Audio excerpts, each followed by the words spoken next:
Bienvenidas a este coloquio iberoamericano número 223, que en esta oportunidad vamos a abordar el tema sobre el impacto de las opiniones consultivas de la Corte Interamericana de Derechos Humanos.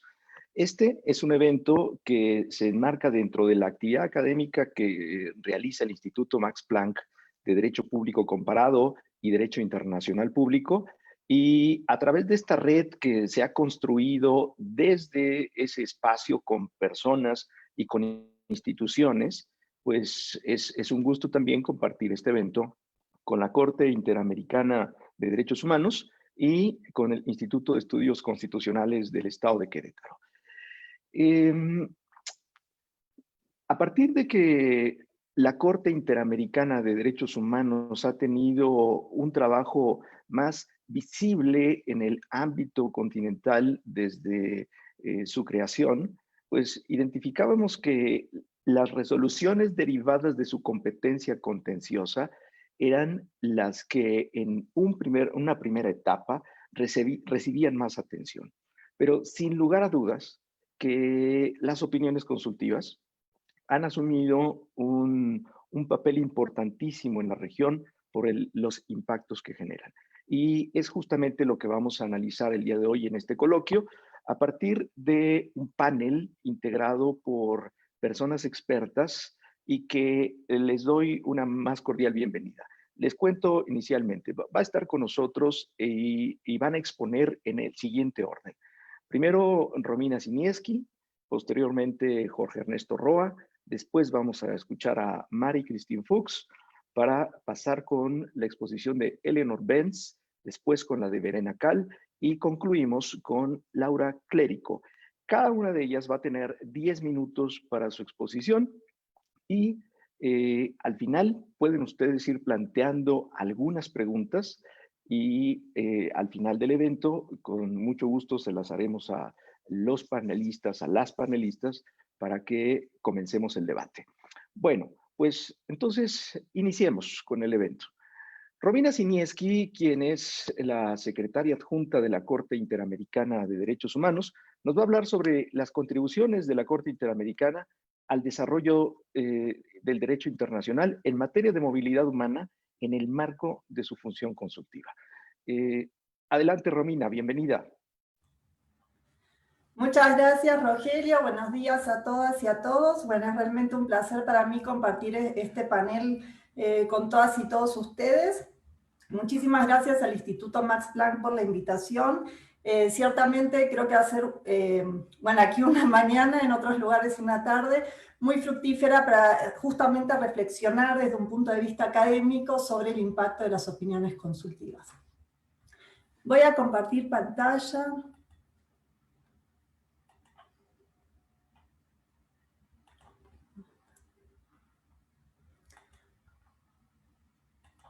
¿Ahí se ve? Sí, bien. Entonces mi exposición va a ser sobre las contribuciones de la Corte en materia de movilidad humana. Pero primero algunas notas generales sobre el tema de las opiniones consultivas en general. Bueno, primero, como ustedes saben, la función consultiva tiene una amplia legitimación. Es única en el derecho internacional, pues abarca no solo a los estados parte de la convención, sino también a los estados miembros de la OEA, o sea, a los 35 estados de la OEA. Además, la finalidad interpretativa no se limita a la Convención Americana, sino que incluye también otros tratados concernientes a la protección de los derechos humanos en los diferentes estados o en todos los estados de las Américas. Aquí un punto central o uno de esos avances o momentos icónicos es en la opinión consultiva 16 del año 99, cuando la Corte Interamericana interpreta también, junto con la Convención Americana, la Convención de Viena sobre Relaciones Consulares, y erige al derecho a la notificación, la información sobre asistencia consular, en una de esas garantías que pertenecen al individuo y que debe ser considerada dentro del elenco de garantías digamos, que establece el artículo 8.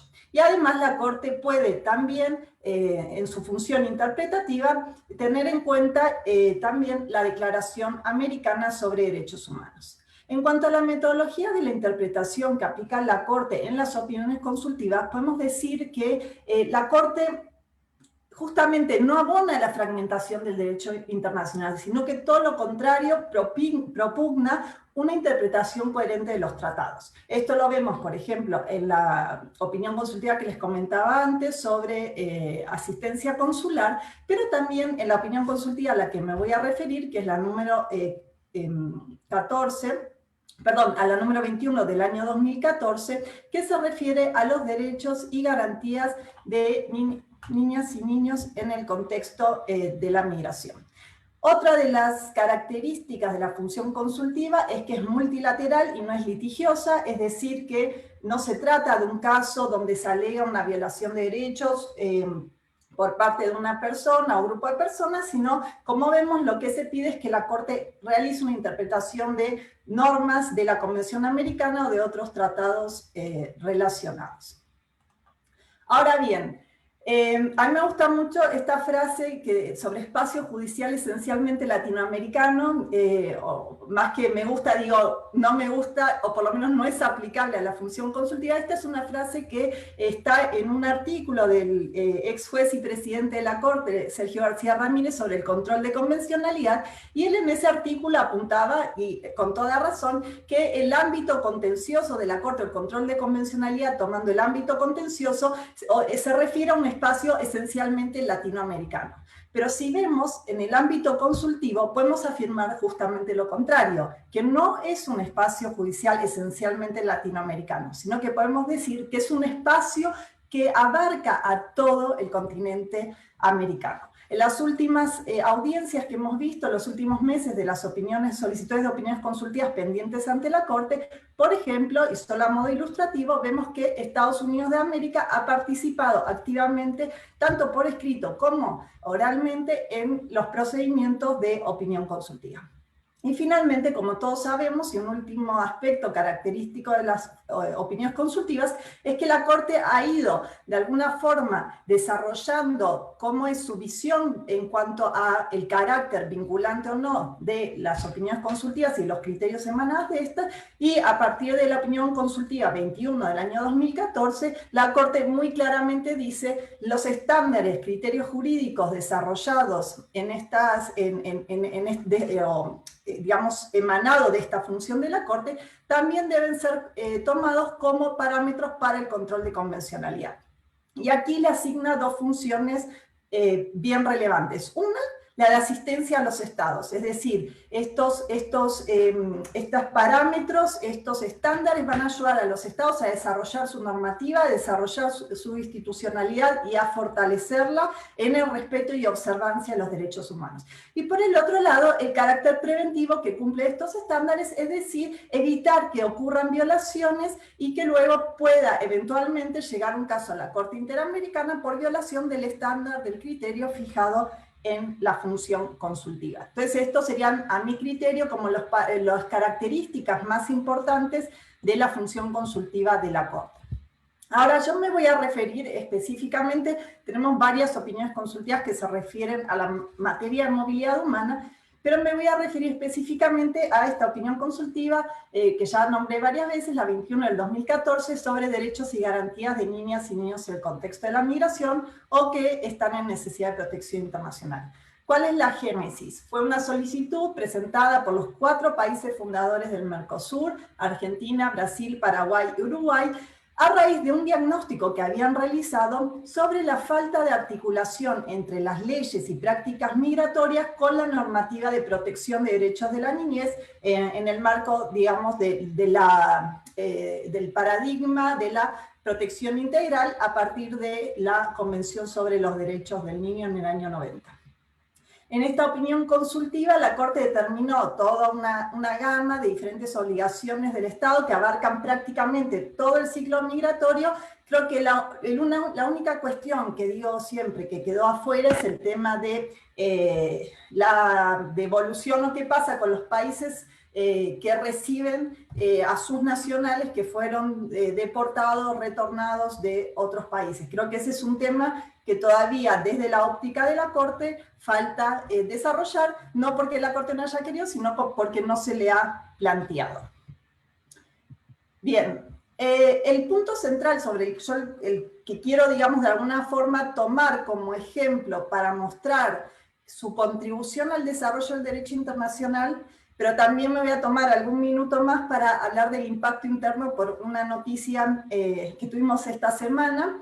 Es la regla, diría yo más que un principio, la regla de no privación de libertad por la condición migratoria de niñas y niños. Esto es uno de los aspectos fundamentales de esta opinión consultiva. Recuerdo que cuando se hizo la audiencia, en México fue la audiencia, de hecho uno de los jueces preguntó a los 4 estados solicitantes cuál es la interpretación que ustedes están pidiéndole que la Corte fije. Es una interpretación de que la detención de niños debe operar como último recurso y ser, digamos, tener unas notas más estrictas que los que ya había fijado la Corte en el caso Vélez-Lor respecto de personas adultas, o es una regla, como llamamos en inglés, como a blanket ban, una regla absoluta de prohibición de privación de libertad por condiciones migratorias.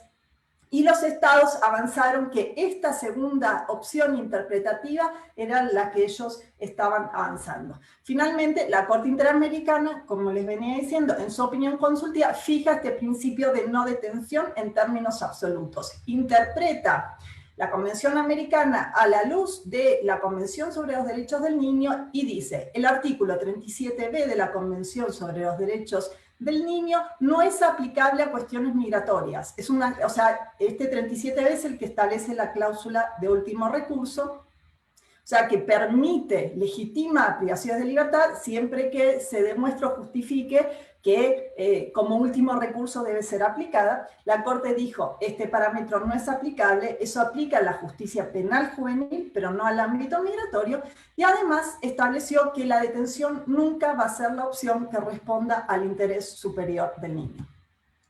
Este principio de no detención o regla de no detención va a tener 2 consecuencias muy importantes. Una, va a obligar a los estados a promover en forma prioritaria medidas de protección especial. Es decir, que toda, digamos, la lógica de la opinión consultiva es priorizar el tratamiento de los niños como niños y no como niños migrantes o como migrantes, ¿no? O sea, priorizar su carácter de niños y darle el tratamiento acorde a ellos. Pero la otra consecuencia muy importante es la obligación de implementar soluciones alternativas a los centros de detención cuando estos niños están acompañados. Es decir, ¿qué sucede habitualmente si los niños están junto con familiares? En muchas ocasiones se justifica la detención de los niños con base en el principio de unidad familiar. Y acá la Corte hizo una interpretación opuesta, dijo, no, el que atrae a la situación como un fuero de atracción es el niño a los adultos, a sus padres, con lo cual todos deberían no ser privados de la libertad. Bien, estas son las reglas importantes. Cuando la Corte fija esto en el año 2014, a nivel de Naciones Unidas no había un entendimiento tan claro sobre esta regla, tal cual la fijó la Corte y que lo acabo de explicar. Por el contrario, muchos de los organismos aplicaban la cláusula del último recurso, es decir, que habilitaban en última instancia detenciones de niños por la mera condición migratoria. Había habido un antecedente en el año 2012 que se hizo una mesa de discusión, si mal no recuerdo, en el ámbito del Comité de Derechos del Niño, donde se había empezado a avanzar esta noción. Entonces, ¿cómo impacta, esta es la pregunta, cómo impacta esta regla con estas consecuencias tan fundamentales sobre el desarrollo del derecho internacional? El primer impacto lo vemos al año siguiente, en el 2015, en el informe del relator contra la tortura, el famoso párrafo 80 de este informe de 2015, donde el relator contra la tortura recoge la opinión de la Corte Interamericana y establece de alguna forma las mismas conclusiones, es decir, reafirma con carácter universal las conclusiones regionales que dio la Corte Interamericana, de que no aplica la última ratio, de que nunca puede interpretarse esta medida como que satisfaga el interés superior y que supera todo parámetro de necesidad. Y yo creo que aquí fue un hito, justamente es como un punto bisagra para ese trampolín hacia comenzar a consolidar una regla universal y no solo regional interamericana sobre la prohibición de detención. ¿Qué pasó posteriormente? En el 2017, tanto el Comité de Derechos del Niño como el Comité de Trabajadores Migratorios emiten dos observaciones generales conjuntas. En una de ellas receptan nuevamente, citando a la Corte Interamericana y por supuesto al relator contra la tortura, estos estándares con las 4 facetas, diría, o sea, los 4 puntos que yo les he nombrado, los 4 son receptados en esta observación general conjunta. Y esto tiene, digamos, una validez muy importante porque, como ustedes saben, la Convención sobre los Derechos del Niño es de los tratados que están más ampliamente ratificados. Quizás no es lo mismo lo del Comité de Trabajadores Migratorios, o sea, la Convención de Trabajadores Migratorios, pero al ser conjunta, esta es una interpretación también emanada del Comité de Derechos del Niño. En ese mismo año, en el 2017, a nivel de ACNUR, del Alto Comisionado de Naciones Unidas para los Refugiados, también vemos que se avanza en esta misma línea cuando el ACNUR emite una nota aclaratoria sobre su posición respecto a la detención de niños. Y dice, la detención de niños no está permitida en derecho internacional. Dice, esto es coherente con los estándares internacionales. Y empieza a listar los organismos que están avanzando esa noción, entre ellos la opinión consultiva de la Corte Interamericana y el relator. En el año 2019 se finaliza un estudio mundial sobre los niños privados de libertad. Este estudio estuvo a cargo de Manfred Novak, el experto independiente, junto con un gran grupo, fue un proceso muy importante. Nuevamente, en el apartado sobre niños en el ámbito, en el contexto de la migración, el experto independiente recepta esta regla de no privación de libertad. Y este año, hace muy poquito, el relator sobre los derechos, me están mandando un mensaje, debo estar ya en hora, perfecto, 3 minutos. Este año, en 2020, el informe relator especial sobre los derechos humanos de los migrantes, que se llama Poner fin a la detención de menores por razón de inmigración y proporcionar cuidado y acogida, vuelve a receptar esto. Entonces, quizás uno puede ir afirmando que se está consolidando en derecho internacional esta regla que les comentaba. Bien, a nivel europeo no me voy a detener mucho, solo quiero nombrarles que en el año 2017, bajo la presidencia de la República Checa, el Consejo de Europa llevó a cabo una gran conferencia solamente sobre este tema, que se llamaba Immigration Detention of Children Coming to a Close, y cuando hacen, digamos, en esa conferencia tuve el honor de participar. Éramos solo 2 personas no europeas, una era el director de Migraciones de México y la otra persona fui yo en nombre de la Corte Interamericana, justamente para compartir con el Consejo de Europa esta regla o estos estándares. Y lo que quería aquí resaltar es que en el documento final de la conferencia se dice que hay, digamos, o las reglas de derecho blando, de soft law, están de forma consistente avanzando la idea de que la detención de los niños migrantes nunca puede ser en su mejor interés. Pero aparte un punto interesante y que me llega a digamos, a mi punto final de esta charla sobre el impacto más en la ley, dice que canalizar la prohibición de la detención en ley y en la práctica es uno de nuestros objetivos finales. Y creo que este es el aspecto importante, ¿no? O sea, cómo esta regla que se está consolidando en derecho internacional luego se va a traducir a nivel interno en la ley y en la práctica. Y para eso vuelvo al sistema interamericano y les comparto que en el propio año 2014, cuando la Corte emite la opinión consultiva, la Asamblea General de la OEA respalda este documento, lo caracteriza como apropiado y resalta la importancia de que los estados americanos, los 35 países de la OEA, tengan en cuenta esta opinión y adapten las respectivas legislaciones en concordancia con lo dispuesto. Recuerden que partimos de que había falta de armonización entre leyes migratorias y de refugiados. ¿Qué impacto tuvo en la práctica? Yo creo que sí es un impacto que podemos categorizar o catalogar como transformador. Sobre todo, creo, en la situación de México, que para el momento en que se emite la opinión era justo el pico de niños migrantes no acompañados, algunos sí, pero muchos solos, que están transitando el norte de Centroamérica por México y hacia Estados Unidos.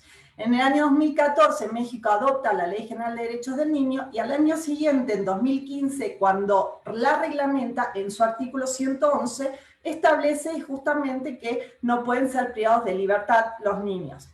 Ahora, esto está en un reglamento de la Ley General de Niñas y Niños.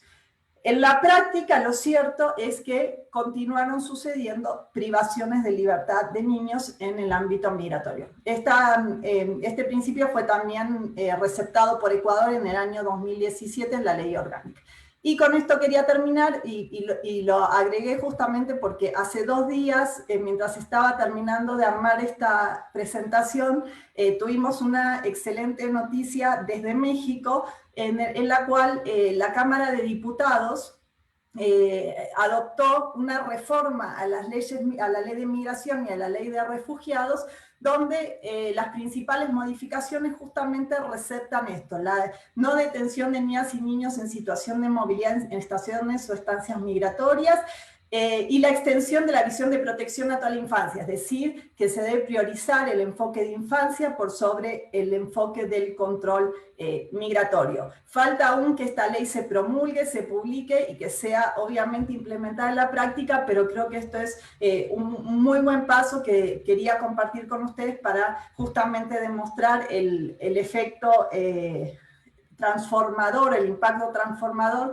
que pueden tener las opiniones consultivas. Y solo termino citando una frase del juez Cansado Trinidadi, que él en el año 2004, en la inauguración del año judicial ante el Tribunal Europeo de Derechos Humanos, decía, bueno, esta es una traducción libre, ¿no? Pero decía: el reconfortante crecimiento de los tribunales internacionales es el signo de una nueva era, y tenemos que estar a la altura de ella, para garantizar que cada uno de estos tribunales contribuya al desarrollo continuo del derecho internacional en la búsqueda de la justicia internacional. Muchas gracias.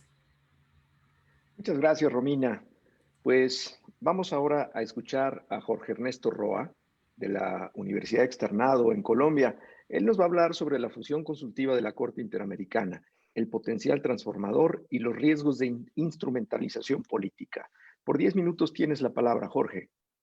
Muchas gracias, Rogelio. Mi saludo muy especial a todas quienes me acompañan hoy en la mesa y, por supuesto, mi agradecimiento a la Corte Interamericana de Derechos Humanos, al Instituto de Estudios Constitucionales de Querétaro y, cómo no, al lugar más cálido que existe en Alemania, que es el Instituto Max Planck de Heidelberg. Yo, en los 10 minutos que me han asignado y 2 que además le he regalado a Romina, entonces en los 8 minutos que voy a hablar, quiero compartir con ustedes la siguiente tesis, y es que yo creo que en materia de la función consultiva de la Corte Interamericana de Derechos Humanos, hemos pasado de una especie de etapa o era de las victorias pírricas a una etapa o era de las victorias estratégicas. Y entonces que en esta etapa de las victorias estratégicas tenemos que hacer 2 cosas. Por una parte, o más bien la Corte tiene que hacer 2 cosas. Por una parte, ser muy precavida y tener mucho cuidado con los intentos de instrumentalización política de la función consultiva, y por otro lado, potenciar su impacto transformador del que ya nos hablaba Romina. Entonces, permítanme dividir mi exposición en 3 partes, es decir, ¿cuál es la que yo considero la etapa de las victorias pírricas, que es un poco la que documenté en el libro La función consultiva de la Corte Interamericana de Derechos Humanos? ¿Cuál es la que yo creo que es la etapa de las victorias estratégicas? Y cómo creo que deben implementarse estas cautelas, repito, para evitar la instrumentalización y, por supuesto, también para aumentar el potencial transformador de las opiniones consultivas de la Corte Interamericana de Derechos Humanos. La etapa que yo llamé en el libro la etapa de las victorias pírricas es la que va desde la opinión consultiva número 1 hasta la opinión consultiva 21 de la Corte Interamericana de Derechos Humanos. ¿Qué ocurre en esa etapa? En esa etapa ocurren cosas muy importantes. Por una parte, se construyen las bases del sistema interamericano, es decir, se construyen bases jurisprudenciales muy sólidas que perduran hasta hoy en la jurisprudencia de la Corte Interamericana de Derechos Humanos. Por otra parte, la Corte empezó a funcionar gracias a las opiniones consultivas ante, digamos, la ausencia o el déficit de colaboración institucional inicial que existía con la Comisión Interamericana de Derechos Humanos. Y en tercer lugar, la Corte definió los alcances de su propia competencia consultiva. Pero allí, entonces, había dos problemas en la etapa de las victorias pírricas. El primer problema es que la Corte había ampliado mucho la competencia consultiva, y había una ampliación excesiva de la competencia consultiva, y el otro problema es que los efectos de las opiniones consultivas eran relativamente indeterminados. ¿Por qué? A eso yo le llamé las fisuras de la función consultiva de la Corte Interamericana. ¿Por qué la Corte había ampliado su competencia excesivamente? Porque a partir de los austeros textos del artículo 64.1 y del artículo 64.2, la Corte empezó a ampliar su competencia, es decir, que podía interpretar la Convención Americana de Derechos Humanos, cualquier tratado que tuviera por objeto la protección de los derechos humanos, disposiciones que estuvieran en tratados que no tenían por objeto la protección de derechos humanos, pero que tuvieran alguna relación con derechos humanos, la Declaración Americana, la Carta de la OEA, leyes de los estados, propuestas de reforma legal, constituciones vigentes, propuestas de reforma constitucional, asuntos pendientes en la Comisión Interamericana de Derechos Humanos, asuntos ya decididos en la Comisión Interamericana de Derechos Humanos, consultas que incluían hechos, que parecían casos encubiertos, aunque la Corte no lo aceptaba, consultas que tenían un contexto apenas deducible. La Corte dijo que podía cambiar las preguntas, que podía reformularlas, que podía resolver consultas que incluían aspectos sobre los cuales no era competente, aspectos sobre los que sí era competente, es decir, y que podía incluso contestar las opiniones consultivas, aunque los estados hubieran desistido. Es decir, una ampliación, un sistema de reglas que está bien descrito en el libro de ampliación de la competencia consultiva. Pero a eso se sumaba la indeterminación de los efectos, y es que en ninguna parte decía cuáles eran los efectos de las opiniones consultivas. No estaba en la Convención Americana, no estaba en los reglamentos de la Corte. ¿Y qué decía la jurisprudencia de la Corte Interamericana? La fórmula indeterminada de las opiniones consultivas tienen efectos jurídicos innegables, lo cual desde luego no dejaba muy claro qué significaba eso de que tuvieran efectos jurídicos innegables, y la propia Corte nos decía, pero no se preocupen, las opiniones consultivas nunca tienen los efectos que el artículo 68 de la Convención le asigna a una sentencia contenciosa, es decir, no se pueden ejecutar en el ámbito interno, no hay obligación de cumplimiento. En la academia tampoco se ponían de acuerdo, decían es una función asesora, la propia Corte se ha encargado de decir que es una función especialmente asesora, y los tribunales nacionales, por ejemplo la Corte Constitucional de Colombia, siguiendo la ambigüedad de la Corte Interamericana, decía las opiniones consultivas de la Corte Interamericana, más que tenidas en cuenta, no pueden ser ignoradas. Es decir, no se sabía muy bien qué era lo que tenía que hacer la Corte Constitucional de Colombia con las opiniones consultivas de la Corte Interamericana de Derechos Humanos. Entonces, ¿por qué esas dos fisuras generan lo que yo llamo la era de las victorias pírricas? Porque había temas muy importantes, opinión consultiva 16 sobre asistencia consular, opinión consultiva 18, también en materia de niños, etcétera, pero los propios estados tenían razones suficientes para decirle a la Corte: nosotros no vamos a cumplir esos parámetros de las opiniones consultivas, primero porque usted ha ampliado muchísimo su competencia, y segundo porque el propio Tribunal Interamericano se ha encargado de dejarnos muy claro que esa es una función asesora, que esas son unas especies de aspiraciones que algún día deberíamos lograr, más que unos estándares jurídicamente vinculantes. Esa es la victoria pírrica. Entonces, un poco al estilo de Piro, cada vez que la Corte iba a batalla, ganaba un gran estándar, pero volvía con un ejército más menguado, es decir, con un estándar cuya fuerza vinculante era bastante dubitativa. Desde luego todo cambia, y ya lo decía Romina, en la opinión consultiva 21 del año 2014, en el párrafo 31, donde la Corte Interamericana dice, bueno, nuestras opiniones consultivas integran el parámetro de convencionalidad. Y entonces ahí cambia, se cierra la etapa de las victorias pírricas y comienza la etapa de las victorias estratégicas, que es la segunda parte de mi exposición. Y es la etapa en la que entonces parece que hay que tomarse muy en serio las opiniones consultivas de la Corte Interamericana de Derechos Humanos y donde la agenda de la función consultiva de la Corte se vuelve a enriquecer. Venía de dos temas relacionados con el reglamento de la Corte Interamericana, los jueces ad hoc, etcétera, y empieza a enriquecerse nuevamente, ya lo decía Romina, los niños y las niñas, la titularidad de los derechos de las personas jurídicas, el medio ambiente, la identidad de género, el asilo, la reelección presidencial, como vimos esta semana.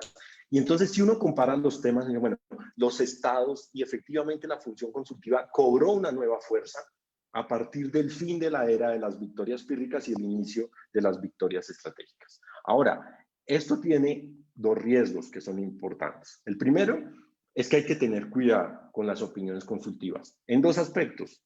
En el aspecto de cuándo se habla y qué se dice. Y yo creo que la Corte Interamericana aprendió muy bien la lección en el caso de la opinión consultiva, que tuvo un impacto casi determinante en las elecciones presidenciales de Costa Rica, y ahí la Corte Interamericana aprendió que hay que tener cuidado con el timing, en qué momento se emiten las opiniones consultivas, porque, repito, no son las viejas victorias pírricas, sino que son estándares vinculantes que generan problemas y que intervienen en la política directa de los estados. Entonces, esa idea antigua de la Corte Interamericana de que las opiniones consultivas no deben tener impacto en la política de los estados parece que es de un imposible cumplimiento, y lo que hay que hacer es reconocer que en efecto lo tienen y que lo que hay que tener es cuidado con el timing de las opiniones consultivas. Pero hay que tener mucho cuidado también con la instrumentalización política y la instrumentalización estratégica de las opiniones consultivas. Entonces, me refiero solo a tres casos por razones de tiempo rápidamente. Hay que tener cuidado con el intento de Colombia para no cumplir una sentencia de la Corte Internacional de Justicia utilizando la función consultiva de la Corte Interamericana de Derechos Humanos y buscando un impacto directo sobre Nicaragua a través de la excusa de la protección del medio ambiente. Hay que tener cuidado con el secretario general de la OEA solicitando una opinión consultiva sin legitimación activa para intervenir en la política brasileña. No porque estuviéramos de acuerdo con lo que estuviera ocurriendo allí, sino porque nos tenemos que preguntar si es la Corte Interamericana la que tiene que intervenir en un procedimiento de impeachment que está en curso, y si es a solicitud del secretario general de la OEA, y si es solamente cuando el secretario general de la OEA comulga, digamos, con la ideología o la forma de pensamiento político de quien está accidentalmente en el poder. Y desde luego tenemos que tener cuidado, la Corte Interamericana tiene que tener cuidado en la forma como se utiliza la función consultiva para intervenir en la geopolítica americana. Y es lo que ocurre ahora con la opinión consultiva en materia de reelección. Un Estado que en mi criterio tiene muy pocas credenciales para preguntarle a la Corte sobre la reelección presidencial como derecho humano, entonces formula una pregunta buscando un estándar en el que cualquiera de las respuestas le conviene. Porque si la respuesta es positiva, y todos esperamos que no lo sea, que la reelección no sea definida como un derecho humano en el sistema interamericano, entonces eso impacta en la geopolítica de los estados, de la Organización de Estados Americanos. Pero si es positiva, entonces beneficia a los propios titulares del poder en el estado, en el estado consultante. Desde luego podríamos hablar aquí de las razones por las cuales también se ha instrumentalizado la jurisprudencia en materia de derechos políticos de la Corte Interamericana de Derechos Humanos y la propia responsabilidad de la Corte Interamericana en esa instrumentalización en razón de esa jurisprudencia tan austera, vaga e indeterminada sobre el artículo 23.2 de la Convención. Pero ahora lo que tenemos que ver son las cautelas, es decir, la inteligencia política del Tribunal Interamericano para evitar la instrumentalización geopolítica y diría antidemocrática de la función consultiva.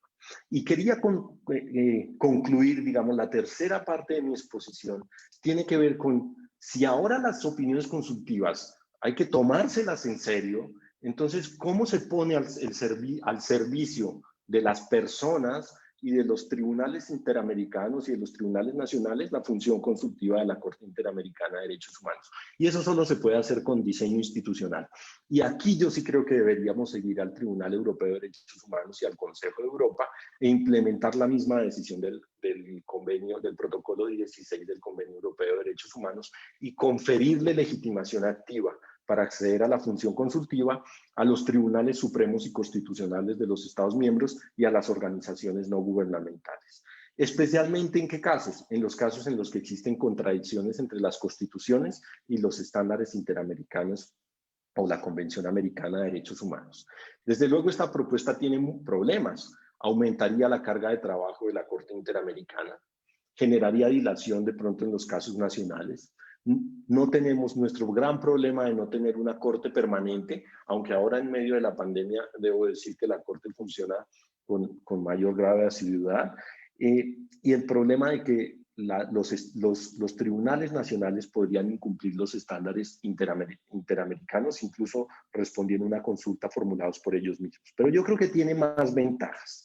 Las ventajas son, y con esto concluyo, crear un mecanismo de diálogo directo entre los tribunales nacionales y la Corte Interamericana de Derechos Humanos, que los tribunales nacionales y la Corte Interamericana compartan el impacto político de la implementación de ciertos estándares interamericanos, un estímulo a los jueces nacionales para interactuar con la Corte Interamericana.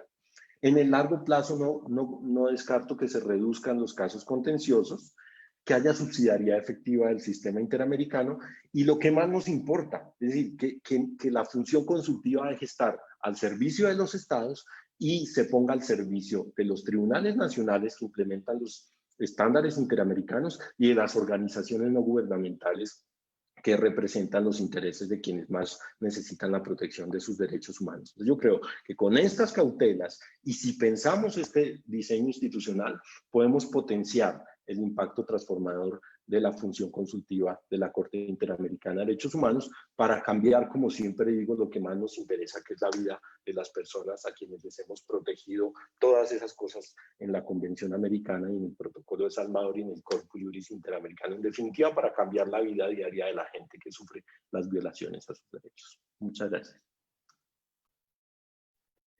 Gracias a ti, Jorge, por tu muy clara exposición.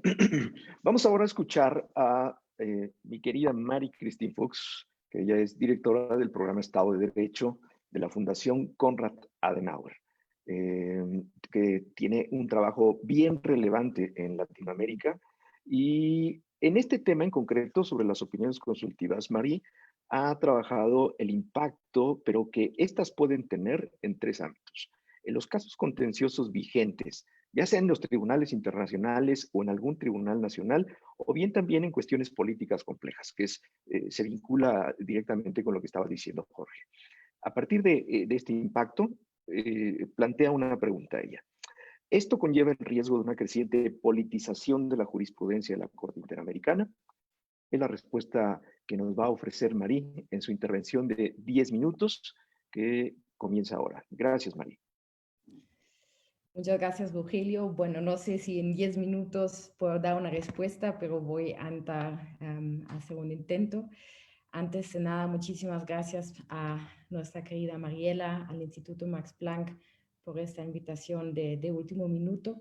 Y me gustaría mencionar que me alegro muchísimo ver a tantas alemanas en este espacio. Muchos saludos a Eleonor, Verena, que todavía no conozco, porque eso es justamente nuestra misión del programa Estado de Derecho para Latinoamérica, de la CAS en Latinoamérica, construir estos puentes de diálogo, sobre todo también entre el sistema interamericano y el sistema europeo. Yo creo que esta misión la compartimos con el Max Planck, esta misión de construcción de puentes entre Latinoamérica y Alemania. Por esto, de verdad, muchas gracias por la invitación. Sí, mis breves reflexiones van a hacer referencia a un artículo que justamente en los últimos meses hemos estado promoviendo, que surgieron de una discusión con la Fundación Due Process of Law y que me gustaría presentar aquí muy brevemente. Yo creo que ya hemos escuchado que las decisiones que la Corte ha promovido por opiniones consultivas han tenido impactos trascendentales, a veces también controversiales en los últimos años, que va mucho más allá del continente latinoamericano. O como dijo Jorge, han obtenido unas victorias estratégicas, empezando con el derecho a la vida, por el derecho de los niños en contexto de inmigración, hasta las últimas opiniones consultivas con un impacto fuertísimo en el medio ambiente, matrimonio igualitario, etc. Y como lo dijo Romina, la Corte Interamericana es el único organismo en el ámbito internacional en implementar efectivamente esta jurisdicción consultiva, y con eso también están contestando a una petición o a un efecto pedagógico preventivo que ha tenido muchísimo impacto en Latinoamérica. Nos acordamos tal vez que en las últimas 3 décadas, el promedio de opiniones consultivas que llegó a la Corte fue menos que 1 por año, y que en 2019 le llegaron 4 opiniones consultivas o solicitudes de opiniones consultivas a la Corte. Esto ya muestra un poco la tendencia que la Corte, en esta posibilidad de reflexionar sobre asuntos más políticos, jurídico-políticos, tiene un creciente gusto. También la Comisión y los estados en solicitando estas preguntas a la Corte. Esto también hemos visto en el aumento bastante grande de audiencias públicas respecto a las opiniones consultivas, que solo hemos visto en este año, justamente esta semana, 3 días de audiencia por la pregunta de reelección presidencial. Y como también ya se mencionó, yo creo que la interpretación que la Corte ha dado al artículo 64 tiene una clara vocación expansiva, como han dicho algunos. En muchas opiniones consultivas hemos visto que la Corte no solo responde a las preguntas que les han sometido los estados de la Comisión, sino va mucho más allá de esas preguntas, como hemos visto, por ejemplo, en la 23 y la 24. Pero como ya lo dijo Rogelio, para presentar mi intervención, yo creo que dado esos efectos que pueden tener las opiniones consultivas, sobre todo también sobre casos contenciosos vigentes en tribunales internacionales y nacionales, y cómo abordan temas cada día más o cuestiones políticas cada día más complejos, yo creo que es válida la pregunta si hay un riesgo de creciente politización de la jurisprudencia de la Corte, y para mejorar este maravilloso instrumento de opiniones consultivas tenemos que reflejar qué podemos hacer en contra de este riesgo. Obviamente, y esto es tal vez un poco mi primer punto, los estados siempre han empleado las opiniones consultivas para ventilar de una manera cuestiones políticas. Por eso yo creo que es de suma importancia que la Corte, como ya lo ha hecho, desarrolla criterios jurídicos estrictos de admisibilidad. Entre otros, han dicho, por ejemplo, en el rechazo de la solicitud de opinión consultiva del secretario general respecto al juicio político, dijeron que es inadmisible si el instrumento o si la opinión consultiva solamente es un instrumento del debate político interno. Tampoco es admisible si la opinión consultiva encubre un caso contencioso o pretende obtener prematuramente un pronunciamiento sobre un tema que podría eventualmente ser sometido a la Corte con un caso contencioso. Y tampoco es admisible una opinión consultiva si solo un mecanismo para obtener pronunciamiento indirecto sobre un litigio o una controversia interna.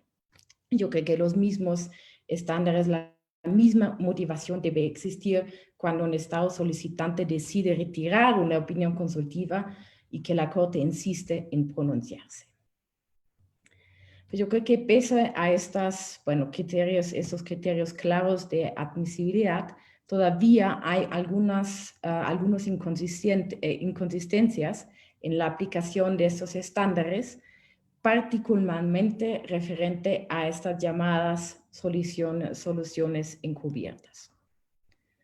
Si, por ejemplo, nos acordamos de la opinión consultiva 24, había un ciudadano costarricense que había sometido una petición por discriminación por su orientación sexual que ya se encontraba en etapa de fondo ante la comisión.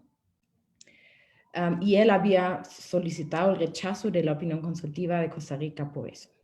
La Corte dijo que el hecho que existan peticiones ante la Comisión relacionadas con el tema de la consulta no resulta suficiente para que la Corte se abstenga de responder las preguntas sometidas a consulta.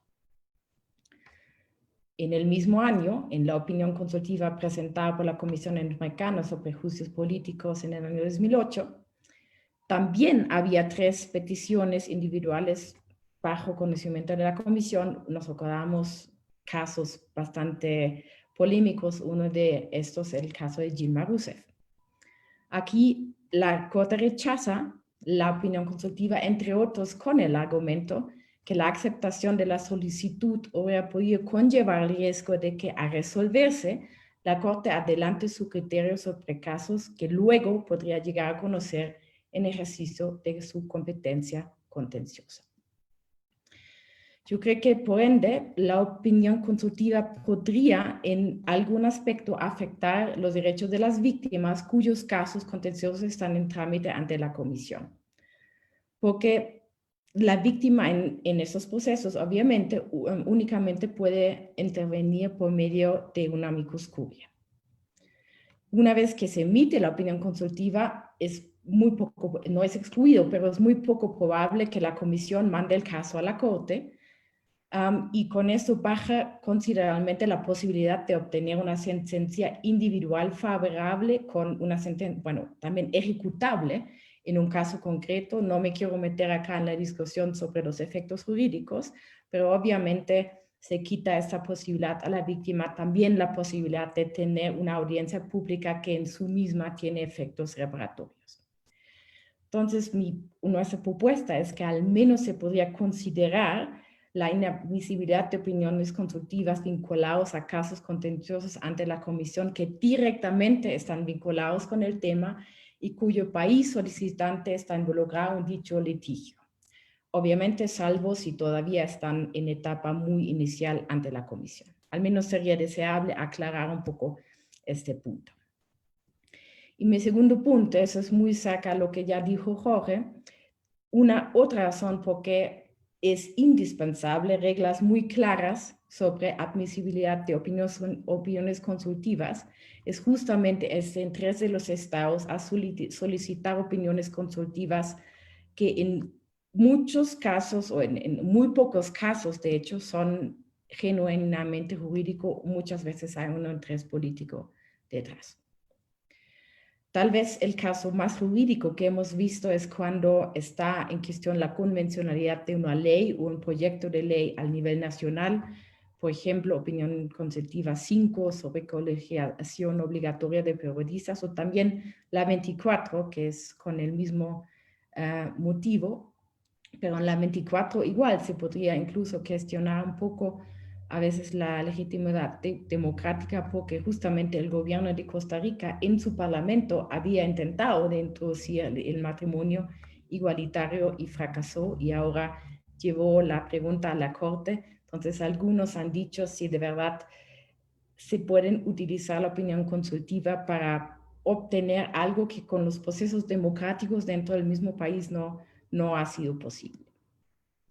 Pues yo creo que lo más que muestra que las opiniones consultivas se han vuelto en un asunto político y que cada día es más importante el timing, como lo dijo Jorge, también es la opinión consultiva 24, que justamente se publicó en la mitad de la vuelta presidencial en Costa Rica al inicio de febrero de 2018, y tal vez nos acordamos que este candidato evangélico Fabricio Alvarado, antes de la publicación o de la deliberación de la opinión consultiva, tuvo 3% de intención de voto. El día después, haciendo el tema del matrimonio igualitario como único tema en su campaña y obviamente la denuncia de la convención, ya obtuvo casi 25%. Esto demuestra que de verdad las opiniones consultivas son cada día más un político y que la Corte tiene que tener mucho cuidado con este impacto político que pueden tener. Igual, último, mencionar las opiniones, consultivas, las solicitudes de opiniones consultivas mandado por Colombia en el año 2019, que ya mencionó Jorge, que obviamente también tienen un claro tinte político que no es algo nuevo, siempre ha sido así. Por ejemplo, si nos acordamos de la opinión consultiva sobre la asistencia consultar, que mencionó también Romina, también muy político, pero yo creo que la Corte de verdad tiene que tener un poco de cuidado que si no se vuelve en una papa caliente política. Con esto concluyo. Yo creo que las opiniones consultivas han enriquecido enormemente el corpus juris americano, son una herramienta transformadora hermosísima.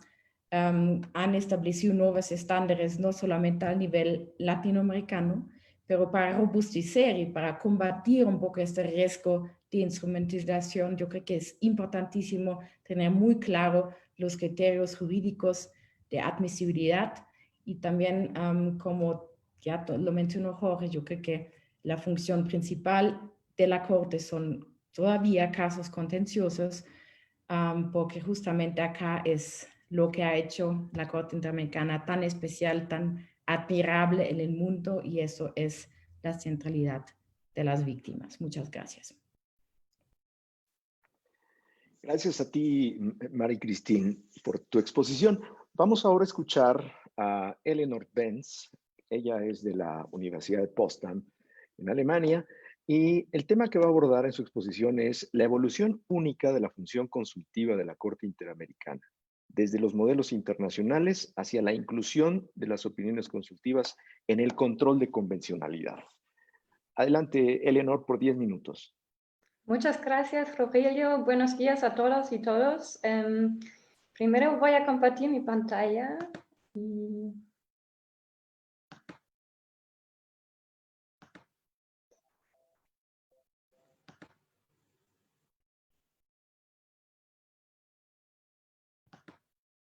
¿Pueden verlo? Espero que sí. Bueno, dado que estoy todavía trabajando en mi tesis doctoral, esta presentación a mí me brinda una oportunidad única de intercambiar ideas sobre mi proyecto de investigación con todos ustedes. Y estoy particularmente agradecida por conocer y discutir con otros expertos cuyos libros y publicaciones ya me han acompañado desde el inicio de mi tesis. Y me alegra de esta iniciativa y estoy seguro de que sus preguntas y comentarios han de ser muy provechosos para mi trabajo. De antemano disculpen mis posibles errores lingüísticos y espero que mi intervención sea comprensible pese a mi acento alemán. Ya hemos escuchado mucho ahora sobre el gran potencial transformador de las opiniones consultivas y también sobre sus impactos políticos. Yo voy a volver a los efectos jurídicos y Jorge ya ha mencionado algunos. Espero poder profundizar unos aspectos un poquito. Como bien es sabido, el debate en torno a los efectos de las opiniones consultivas no es nuevo, sino que ha existido desde el origen del concepto a nivel de derecho internacional. Por eso uno podría pensar que este debate es aburrido y desfasado. No obstante, una mirada cercana revela, por un lado, que la función consultiva de la Corte IDH cuenta con algunas peculiaridades que la distinguen de la de otros tribunales internacionales, y por otro lado, que la posición de la misma Corte IDH acerca de los efectos de sus OCs ha cambiado desde los primeros años de su funcionamiento. Y por eso he decidido dedicar mi ponencia de hoy justo al desarrollo de este debate y especialmente al desarrollo de la posición de la propia Corte, desde sus primeros años hasta la actualidad, porque considero que este desarrollo ejemplifica bien el establecimiento y desarrollo de la Corte en su conjunto. En pocas palabras, este devenir muestra cómo la Corte se ha emancipado de sus predecesores internacionales para convertirse en una institución regional segura de sí misma e integrada en un sistema regional de protección de los derechos humanos con sus propias características. Los trabajos preparatorios y una interpretación comparada muestran que el concepto de la función consultiva contenido en el artículo 64 de la Convención Americana estuvo inspirado en el de la función consultiva de la Corte Internacional de Justicia y que por lo tanto el concepto de la función consultiva provino del derecho internacional y no, por ejemplo, de experiencias similares a nivel de derecho nacional. En este contexto nos sorprende que la Corte IDH en sus primeras opiniones consultivas se orientase en la práctica de la Corte Internacional de Justicia. Al igual que esta, se limitó a definir los efectos de sus OCs en contraste con los de sus sentencias contenciosas. Por ejemplo, en la OC 1 dijo que no debe, en efecto, olvidarse que las opiniones consultivas de la Corte, como las de otros tribunales internacionales por su propia naturaleza, no tienen el mismo efecto vinculante que se reconoce para sus sentencias en materia contenciosa en el artículo 68 de la Convención. Como se aprecia, siguiendo un enfoque similar al de la Corte Internacional de Justicia, la Corte IDH dijo solo qué efectos los OCs tenían, qué efectos no tenían las OCs, sin al mismo tiempo explicar o concretar positivamente los efectos que sí tienen las OCs. Y otro hecho que evidencia cómo la Corte orientó su quehacer en la práctica de otros tribunales internacionales se refleja también en el uso del lenguaje. Por ejemplo, en la versión inglesa de la OC2, dice, "The court is competent to render an authoritative interpretation". Y esta afirmación utilizó términos que representan la opinión predominante desde hace muchos años entre abogados internacionalistas, según la cual las OCs carecen de efectos vinculantes. Y también publicaciones de los primeros jueces, como Thomas Bürgenthal, señalaban que la Corte al principio seguía la opinión predominante en el derecho internacional.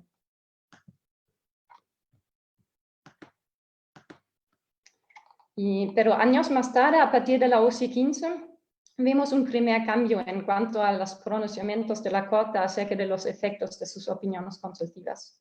En aquella OC, por primera vez, la Corte reconoció que estas tienen efectos jurídicos innegables, como Jorge ya ha mencionado antes. Pero pese a que la Corte no concretó el alcance de esos efectos jurídicos innegables, ni en esa ni en las siguientes OCs, creo que el uso de dicha noción es notable, porque muestra por lo menos que la Corte ya en 1997 reconoce en sus opiniones unos efectos jurídicos y no solo unos efectos morales, científicos o de hecho o de facto, como otros autores los han descrito. Asimismo, en el marco del tratamiento de la OC 15, la Corte expresó en una resolución de modo más clara que antes que sus opiniones pueden tener efectos para todos los estados de la OEA y que un estado que solicita una opinión por eso no actúa en su interés exclusivo. Hasta entonces, la Corte IDH no había explicitado eventuales efectos erga omnes o de res interpretata para las OCs, pero ya se notaba su ánimo de maximizar el impacto de todas sus decisiones, no solo de aquellas que emanadas de la función contenciosa. Y en este contexto también parece interesante constatar que la OC 15 fue la primera en la que participó el juez Canzaro Trindade. Y en ese mismo año, Canzaro Trindade escribió un voto disidente en el caso Caballero Delgado y Santana versus Colombia, en el que se insinuaron ideas que más tarde resultarían fundamentales para la doctrina del control de convencionalidad. Y en las opiniones siguientes, la Corte reiteró varias veces la noción de los efectos jurídicos innegables, hasta que en 2014, mediante la OC 21, incorporó un nuevo cambio decisivo, como ya también hemos escuchado. Y un año antes de tal opinión, el juez Ferre McGregor había señalado en su voto razonado de la supervisión de cumplimiento de sentencia en el caso Hellman vs. Uruguay, que la Corte IDH en futuro tendría que reflexionar si la norma interpretada alcanzaba eficacia erga omnes más allá de los casos contenciosos, por ejemplo, o en las opiniones consultivas. Y poco después, ya en la OC 21, la Corte efectivamente declaró por primera vez que los estados debían realizar el control de convencionalidad no solo sobre la base de los criterios establecidos en los casos contenciosos, sino también sobre la base de lo que son señalado en las opiniones consultivas. Y además la Corte aclaró que sus OCs producían el efecto de res interpretata, debiendo ser tomadas en cuenta no solamente por los estados parte de la Convención, sino por todos los estados miembros de la OEA. Ahora bien, se podría pensar que finalmente los efectos jurídicos de las opiniones consultivas han quedado claros. Jorge ha dicho que ahora viene la etapa estratégica. Pero yo digo que no es exactamente así, pues como sabemos, tanto las obligaciones estatales que resultan del control de convencionalidad, como las consecuencias exactas del efecto de res interpretada han sido controvertidas, o por lo menos son objeto de interpretación. Por ejemplo, las declaraciones del juez Biogrossi por un lado y las de Ferrer McGregor por el otro muestran que los pareceres sobre este asunto también divergen en el seno de la misma Corte.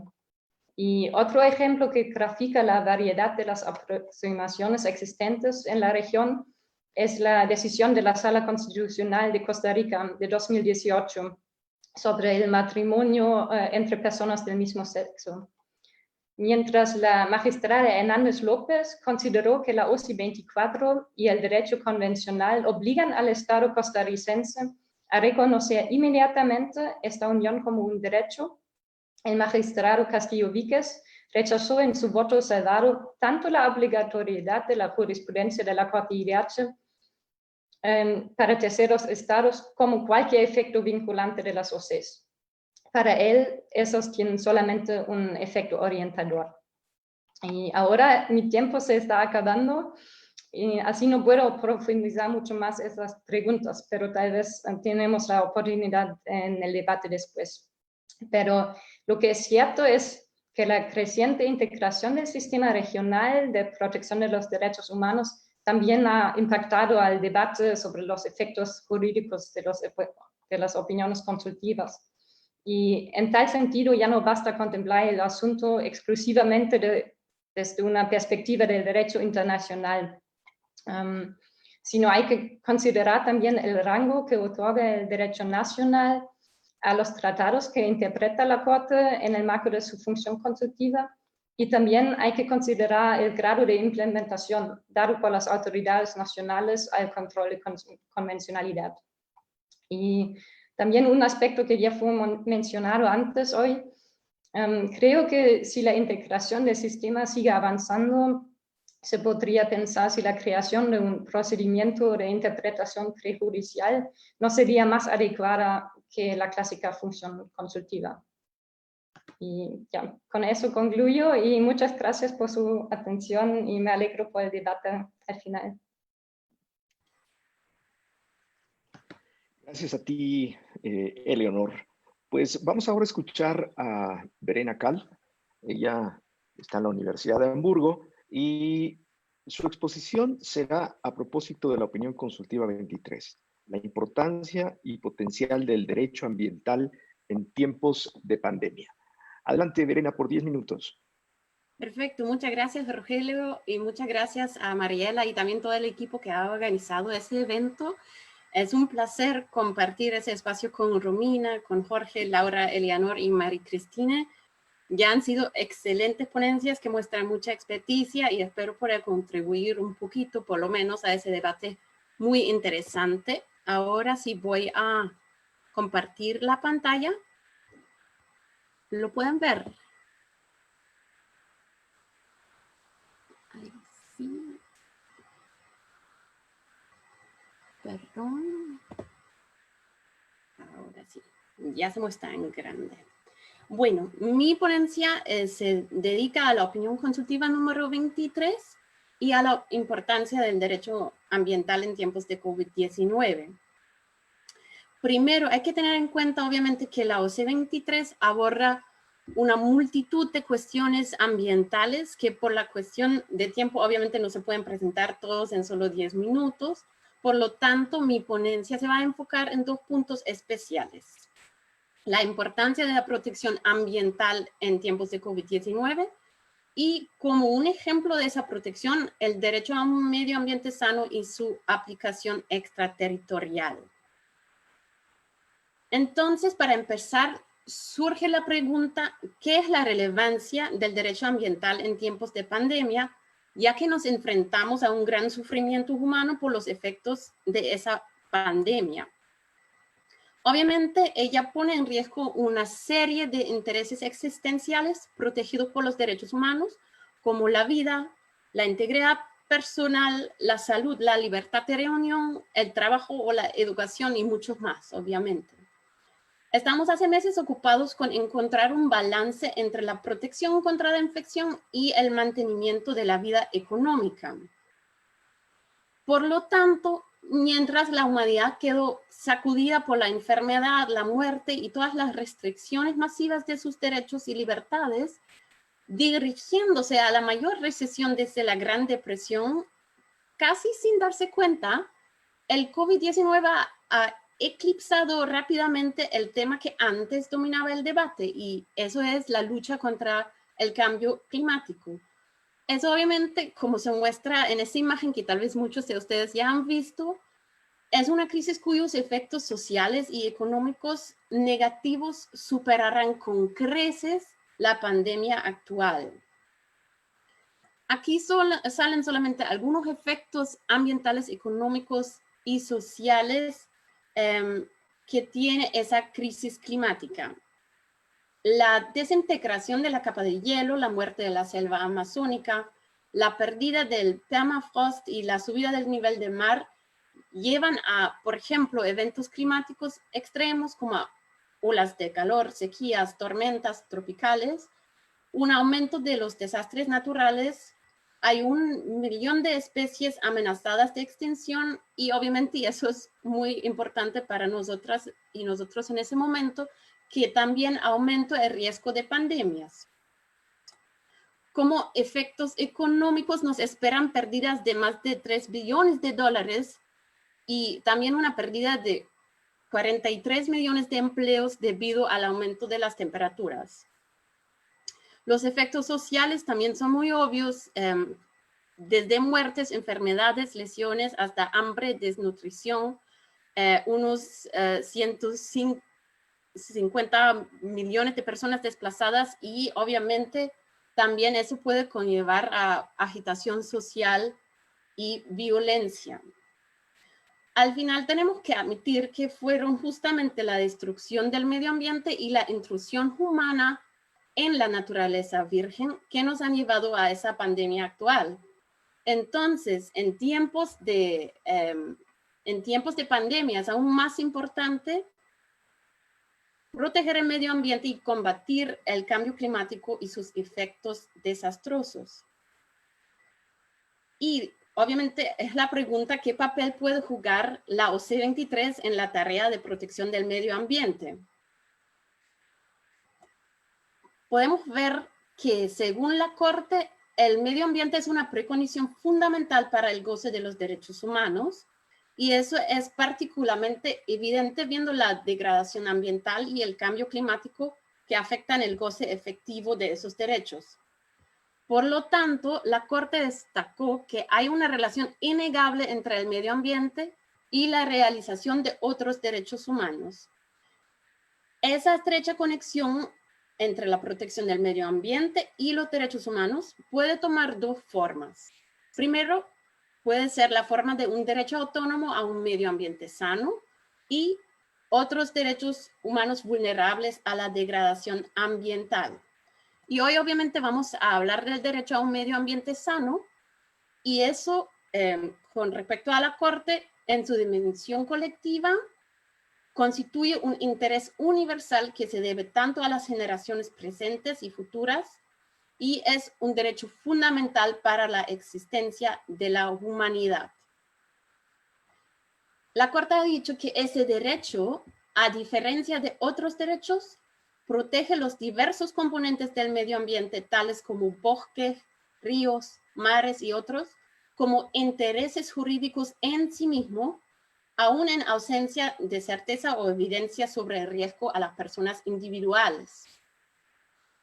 Así que el medio ambiente y la naturaleza, aparte de una utilidad para el ser humano, se deben proteger por su importancia para los demás organismos vivos con quienes nosotros todos compartimos el planeta. Hasta ahora, entonces, todo bien, pero ¿qué nos sirve ese derecho a un medio ambiente sano si el artículo 11 del Protocolo de San Salvador no es justiciable? Bueno, entonces aquí viene la solución. En la OC 23, la Corte incorporó el derecho a un medio ambiente sano en los DESCA. ¿A qué se refiere el artículo 26 de la Convención? Entonces, un párrafo, que es aquí el párrafo 57, fue suficiente para establecer la justiciabilidad directa del derecho a un medio ambiente sano. Entonces, obviamente, aunque se puede criticar el camino que ha utilizado la Corte para llegar a este resultado, sin embargo, es un paso fundamental para la protección del medio ambiente y en consecuencia de los seres humanos. Aún mejor, eso no se quedó en el aire, pero ya en febrero de este año, en el caso Laca-Onhat, la Corte ha declarado la responsabilidad del Estado argentino por la violación autónoma del derecho a un medio ambiente sano. Y este nuevo paso en la jurisprudencia fue posible por el mencionado párrafo 57 de la OC 23. Sin embargo, podemos soñar aún más grande porque las obligaciones estatales derivadas del derecho a un medio ambiente sano, aún no tan concretizadas, podrían ser aplicados de manera extraterritorial. En la OC 23, la Corte ha establecido que las personas que no residen en el territorio de un estado están, no obstante, sujetas a su jurisdicción si a. existe una relación de causalidad entre la actividad o el incidente nacional y la violación de los derechos humanos de esa persona, y b. el estado de origen ejerce un control efectivo sobre las actividades que han causado el daño y la consiguiente violación de los derechos humanos. Y ya quiero darles un ejemplo, digamos, potencial para esa aplicación extraterritorial. Asumimos, por ejemplo, que el Estado brasileño tiene control efectivo sobre las actividades de incendiario de la selva tropical en la región del Amazonas y la quema extensiva del bosque resulta demostrablemente en violaciones transfronterizas de los derechos humanos, por ejemplo, en un país vecino.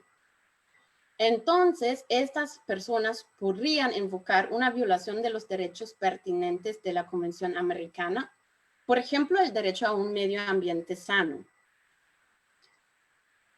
El derecho a un medio ambiente sano, entonces, puede servir como un medio para la mejor protección del medio ambiente y los seres humanos, también en tiempos de pandemia, por parte de los estados, o por medio de control de convencionalidad, porque adaptan su corpus iuris y político a lo pronunciado por parte de la Corte en la OC 23, o porque personas afectadas presentan una petición ante la Comisión Interamericana y el caso en su momento llega ante la Corte IDH.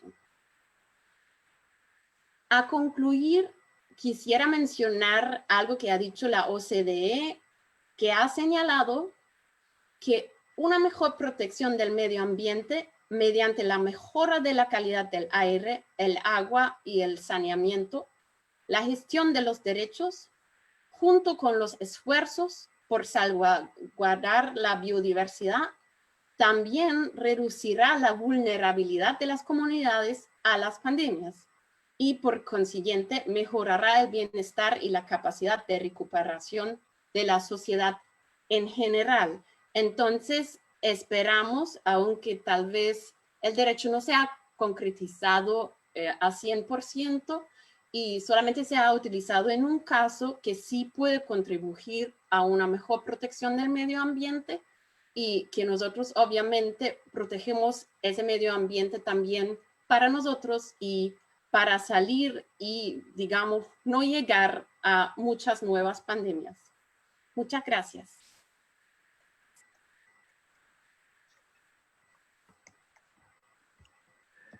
Muchas gracias, Verena.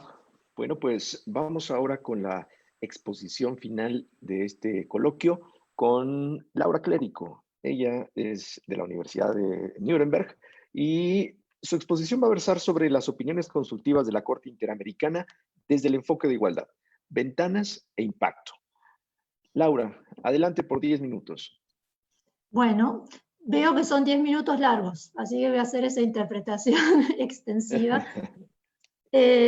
Gracias, Rogelio, gracias también a tu equipo que nos está apoyando en estos momentos. Gracias, Mariela, por la invitación y al Instituto Max Planck Institute por su hospitalidad, como siempre. También quiero agradecer a Guillermo Tracy, que está siguiendo esta exposición y con quien estuve hablando el tema durante estas 2 semanas para armar un poco la exposición. Es un colega de la UBA. Bueno, quiero presentarle, si puedo cambiarla, ok, acá tengo que cambiar la pantalla. ¿Se ve ahí? ¿Se puede ver ahí?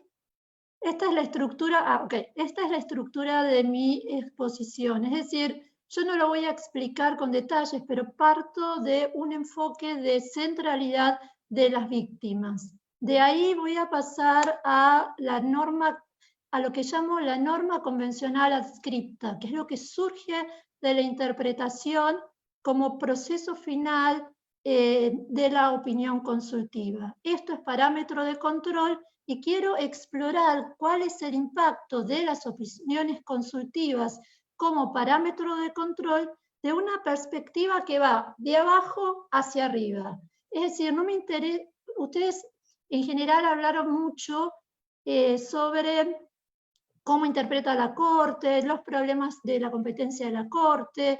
A mí lo que me interesa más explorar es cómo las víctimas y la judicatura interamericana, es decir, las juezas y jueces que se encuentran desperdigados por el sistema interamericano y que tienen sede en cada uno de los estados de la región, están viendo las opiniones consultivas. Y después voy a finalizar con que si tomamos en serio la opinión, perdón, si tomamos en serio la perspectiva de las víctimas, entonces necesitamos más y no menos opiniones consultivas. Esto algo, pero antes tengo que hacer unos pasos previos. Algo de esto ya lo explicó Romina. De lo que explicó Romina, o sea, el enfoque interpretativo de la Corte Interamericana de Derechos Humanos es fundamental, porque si no vamos a estar transfiriendo cosas, tal vez, del sistema europeo de derechos humanos a el sistema interamericano de derechos humanos. Sin embargo, su enfoque es muy diferente. No puedo explicar el enfoque, pero ya lo dijo Romina, el tema de la apertura, el tema de la orientación por razones, y lo que en esta exposición tiene que ser fundamental para que ustedes entiendan el hilo de la argumentación, es esa relación entre los jueces que están desperdigados, jueces y juezas que están desperdigados en toda la región y la Corte Interamericana, pero la Corte Interamericana como usina de contenidos.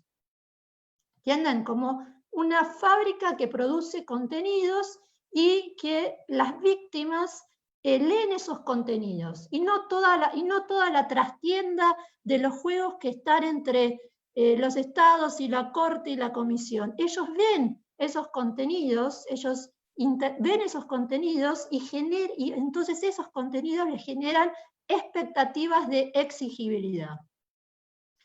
El enfoque de la centralidad de las víctimas está cobrando en el sistema interamericano cada vez más fuerza, y si ustedes ven el último informe temático de la Comisión Interamericana de Derechos Humanos, en forma expresa en el párrafo 314 nos habla de que va, por ejemplo, a trabajar la relación entre empresas y derechos humanos, y un punto importante es ver cómo esa relación impacta en forma desproporcionada en las víctimas, y ven ahí, enumera las víctimas. Si nosotros hacemos el paralelo con las opiniones consultivas, entonces nos tenemos que preguntar qué tanto de esas opiniones consultivas están dando cuenta o tienen esa apertura a esta lista de derechos, a esta lista de víctimas. Yo me quiero detener en algunas opiniones consultivas que para mí tienen un impacto importante en poner en el centro a las víctimas. Solo para repasar, el control, la opinión consultiva implica un control abstracto de convencionalidad, ¿no? y esto más que nada, ¿en qué nos van a interesar? Que hay dos supuestos, un supuesto de interpretación de normas y otro supuesto de conflictos entre normas. Sin embargo, en el intermedio, esto es fundamental, el proceso participativo, que es muy amplio, y como resultado que surge. En ambos supuestos surge que se gana un contenido, es decir, un contenido para la norma que se somete a interpretación. Ese contenido, ¿cómo lo podemos llamar? Lo podríamos llamar contenido ganado a través de una opinión consultiva, pero yo los invito a llamarlo norma adscripta, es decir, es un contenido que se gana como fruto de ese proceso consultivo, pero es un proceso consultivo donde interviene la deliberación de varios argumentos, no es un proceso consultivo donde, por decir así, solo canta una sola voz. Esto tendría que ser también tenido en cuenta. Ahora bien, ¿qué es lo que quiero ver? El tema del impacto. Es decir, cómo esa usina de contenidos impacta en el orden interno. Hay varias formas de abordar el tema de cómo evaluamos el impacto de las opiniones consultivas. Uno podría ser, como lo hizo recientemente mi colega, con la opinión consultiva número 23, es, por ejemplo, cómo impacta la 23 en el caso La Cajona. Otro, como lo hizo Romina, cómo impacta en el Sistema Universal de Protección de los Derechos Humanos. Yo lo que invito a hacer es cómo impacta esto en la jurisprudencia de los tribunales de las Américas. Y más que nada, no voy a trabajar primero con un tribunal superior, sino con un tribunal de segunda instancia y luego con un tribunal superior. Es decir, lo que me interesa es tomar en serio esto de la judicatura convencional desperdigada por todos los estados de la región y ver cómo esas juezas y jueces incluyen las opiniones consultivas en su argumentación. Por lo menos podríamos decir que podemos evaluarlo como que la incluyen en tres sentidos diferentes. Como una simple cita, eso ya es un impacto, pero en algún sentido es un impacto débil. Luego podría ser como una cita en la cadena argumentativa que es relevante para sostener el holding de la sentencia, el decisorio. Y la tercera, que es la que me importa y es, por decir así, la tesis más fuerte. Es decir, tomar el resultado de esa opinión consultiva, esa norma adscripta, como parámetro de control de convencionalidad. Es decir, cotejar, y ahora pasamos a dos ejemplos, es decir, cotejar esa norma interna del Estado contra la convención más el contenido ganado por intermedio de la opinión consultiva. Y para eso le traigo dos ejemplos. Un ejemplo en materia de derechos de los migrantes y otro ejemplo en materia de prohibición por discriminación basada en orientación sexual. Es decir, si volvemos a nuestras víctimas, estos dos ejemplos son relevantes porque estarían dando cuenta del enfoque de la centralidad de las víctimas por medio de la utilización de opiniones consultivas.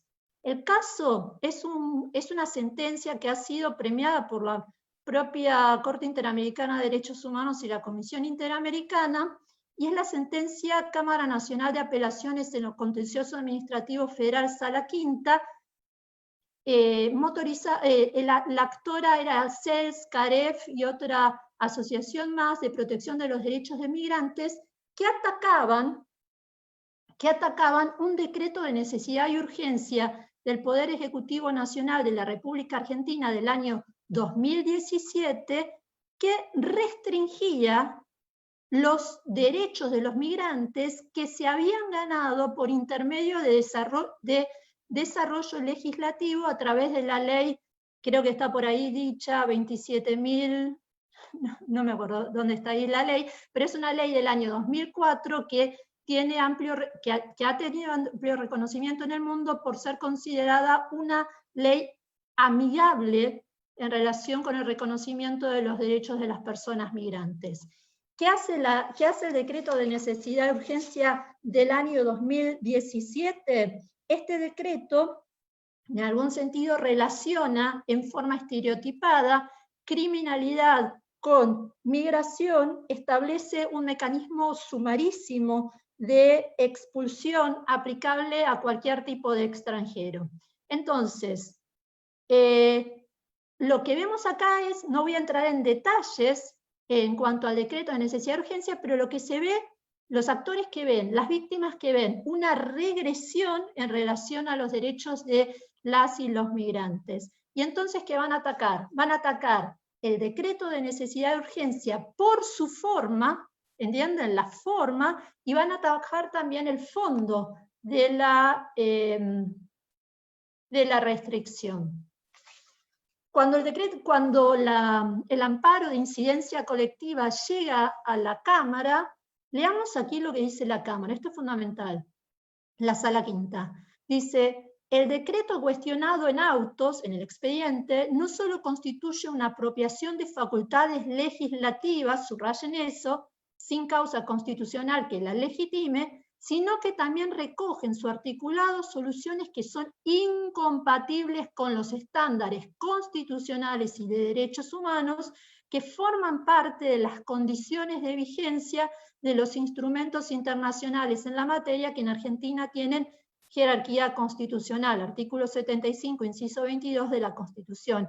Esto, en el contexto de una normativa que se refiere a un grupo vulnerable, subrayen grupo vulnerable, y que presenta carácter regresivos, subrayen carácter regresivos, en relación con la legislación previa, en especial en lo relativo a la garantía del debido proceso en el procedimiento migratorio. Para llegar a este resultado, la opinión consultiva número 6, subrayen, opinión consultiva número 6, año 1986, fue, como dicen, para poner una palabrita en inglés, key, ¿no? O sea, fue la llave. Si un decreto de necesidad y urgencia es un decreto emanado del Poder Ejecutivo de la Nación, no es una ley. Entonces, ¿cuál fue el parámetro para cotejar? Si se podía restringir derechos de los migrantes a través de la forma de un decreto de necesidad y urgencia. El parámetro fue la opinión consultiva número 6. La opinión consultiva número 6 justamente pregunta qué significa leyes en el contexto del artículo 30 de la Convención Americana de Derechos Humanos cuando se trata de una ley que restringe un derecho. Ahí la Corte fue muy clara y está marcada en azul y verde. La forma es garantía.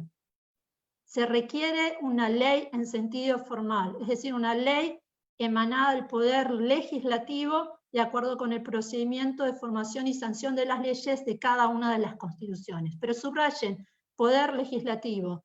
Esto, integrado con las particularidades del 99, inciso 3, lleva a la conclusión de que el DNU es nulo de nulidad absoluta. ¿Por qué? Porque no cumple con la forma. Y esto es, como decía Romina, regla, a todo o nada, cumple o no cumple, no es principio. El examen de legalidad es a todo o nada, cumple o no cumple. Y acá ven cómo esto es parámetro, o sea, cotejó. El segundo punto, que esto ya es obiter, porque digamos, el DNU se cae por problemas de forma, pero ante cualquier eventualidad, si el DNU luego fuese, entre comillas, tuviésemos una ley parecida al contenido de esto, entonces hay que aplicarle un examen de igualdad bien intensivo. Fundamental ahí, opinión consultiva 18 del año 2003. ¿Por qué? Porque las personas migrantes se encuentran en una situación de vulnerabilidad. Puedo entrar en detalle, ahí lo ven en el PowerPoint, pero fue fundamental entonces esta opinión consultiva 18 del año 2003 sobre migrantes para sostener un control de igualdad, un examen de igualdad bien estricto. Entonces, aquí tienen un ejemplo claro que podríamos preguntarle a juezas y juezas. ¿Ustedes qué ven cuando ven una opinión consultiva una opinión consultiva? Y más allá de la 21, de la 6, yo veo una usina de argumentos, que puedo utilizar para parámetros bajo el principio de interpretación pro persona, otorgar la mejor interpretación del derecho en juego, especialmente cuando estamos en presencia de esta lista de víctimas donde la restricción al derecho tiene un impacto más que desproporcionado. El segundo ejemplo que les quiero dar es otro más reciente, del año 2019, y es una sentencia de la Corte Constitucional Ecuatoriana. Esto también es muy claro, porque aquí es nuevamente un caso claro de una opinión consultiva como parámetro de control. Le preguntan, o sea, llega por control abstracto de constitucionalidad a la Corte Constitucional Ecuatoriana, y le preguntan si el artículo 67 de la Constitución de Ecuador, que reconoce matrimonio entre varón y mujer, es compatible o no con la opinión consultiva número 24, que establece la prohibición de discriminación por orientación sexual y, en consecuencia, la obligación de reconocimiento del matrimonio igualitario. Esta sentencia es muy, pero muy importante para aquellos que estén o aquellas que estén explorando cómo los tribunales los tribunales en el orden interno están leyendo las opiniones consultivas. El punto que dice aquí, miren el resultado. En el caso del matrimonio, la Constitución de Ecuador reconoce el derecho al matrimonio a las parejas heterosexuales. Y por el bloque de constitucionalidad, también reconoce el derecho al matrimonio de parejas del mismo sexo por la interpretación autorizada de la Corte Interamericana desarrollada en la opinión consultiva número 24. Entonces, esa supuesta contradicción entre dos textos normativos es un falso dilema. El Ecuador tiene, o en todo caso el legislador tiene que adecuar y adoptar la ley interna para reconocer el matrimonio igualitario entre personas del mismo sexo. Sigo entonces a la conclusión. La primera cuestión es entonces las opiniones consultivas, cuando en la lista que yo les di anteriormente incluyen enfoque igualitario y la centralidad de las víctimas, son leídas desde abajo hacia arriba, generadoras de contenidos, ¿no? Son usinas de generadoras de contenidos, no son las únicas, tampoco tenemos que ni poner en forma, ni interpretar en forma absoluta que lo más importante es la jurisprudencia de la Corte por casos, o por las medidas precautorias, o por las opiniones consultivas. Para las víctimas del otro lado, lo que ven son argumentos que habilitan espacios de discusión o que no los habilitan, más allá de la forma de donde surjan esos contenidos. ¿Qué tenemos que seguir explorando? Y es lo que yo a través de estos dos ejemplos quise plantearles acá. Tenemos que seguir explorando justamente cómo desde abajo hacia arriba se está leyendo la opinión consultiva como parámetro de control. Porque si esto fuese así, y en la medida en que las opiniones consultivas reconocen mejores derechos para la protección de esas listas de víctimas que yo les di anteriormente, el ideal es justamente que se aplique en el orden interno. Las víctimas no quieren, o sea, si alguien está penando porque no tiene acceso a condiciones materiales de existencia digna, y esto implica tener acceso a la vivienda.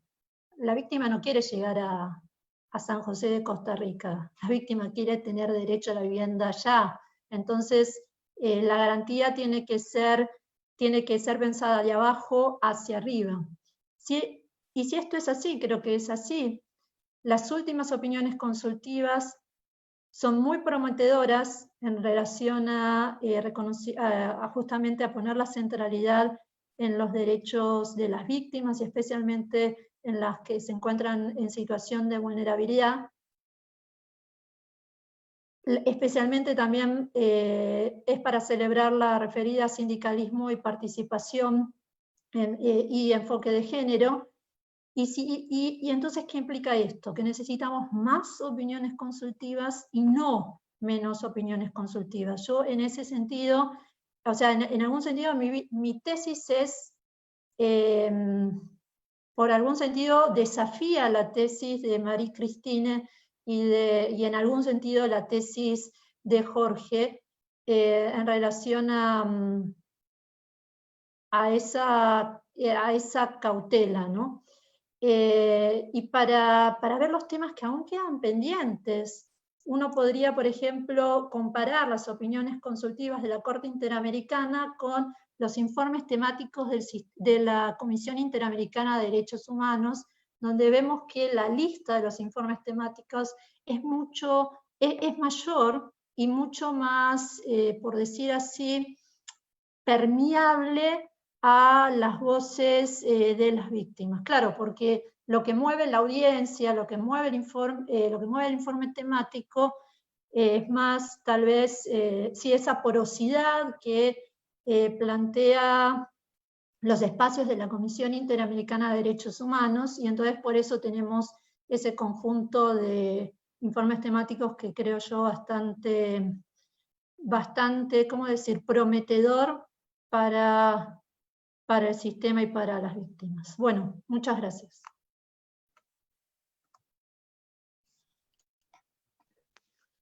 Gracias a ti, Laura, por esta exposición. Llegamos al final de la fase de las ponencias. Ahora, como suele suceder en los eventos del Max Planck, vamos a abrir unos minutos para el debate. Si alguien de las participantes en este evento quiere hacer un comentario, complementar su exposición, hacer referencia a lo que algún otro participante expuso, adelante. Y lo podemos hacer en el mismo orden en el que estaba el programa. Romina, ¿quieres hacer algún comentario? Pero aplicamos un test estricto de igualdad, tal como lo proponía Laura, y entonces los que hablaron más tienen menos tiempo de intervención que los que hablaron menos, en tanto lo necesiten, para ser coherentes con lo que estamos afirmando. Gracias, Rogelio.